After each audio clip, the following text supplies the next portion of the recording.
On the streets of Amsterdam, there's little evidence of impending change. The bicycles and canals lend a leisurely pace to life. But these are politically turbulent times in the Netherlands. 50 kilometres west in The Hague is the Dutch Parliament. In February, the government collapsed. The two largest parties failed to agree on extending the NATO mission in Afghanistan, triggering new elections. Many Dutch feel their country has done more than its fair share in Afghanistan, like this wife of a Dutch soldier serving there. She spoke to VOA. When we talk with America, you can see that they like what we're doing and that we're participating so much. But sometimes I also think, well, what are we? We're just a pinch on the map, and we're doing a lot of jobs everywhere. The Netherlands has close to 2,000 troops in Afghanistan. Most are in the south of the country. More than 20 Dutch soldiers have died. With no agreement on extending the mission, they are to begin pulling out in August.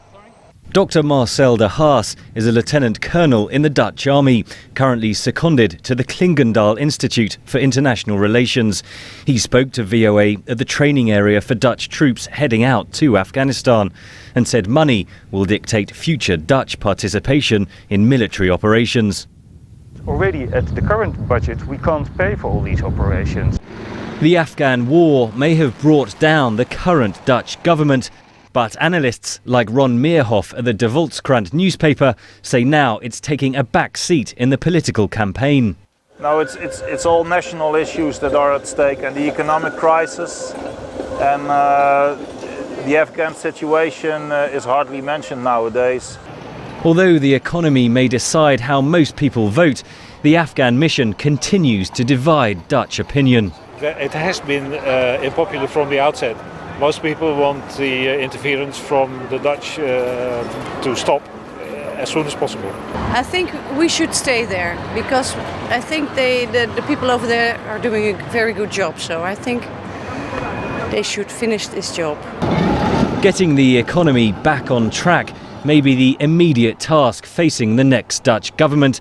But Marcel de Haas fears international relations could suffer. It will also affect our political influence international. For instance, we are currently invited for the G20. I think that's going to stop. We are going to lose political influence in international fora, especially in NATO. I'm convinced of this. The Netherlands may not be alone. Across Europe, governments are debating cuts in defence spending, which could hit missions like that in Afghanistan. For the Dutch, it may cost them influence in international affairs. But for many voters, it's a price they're willing to pay to ride out the economic storm. Henry Ridgwell for VOA News, Amsterdam.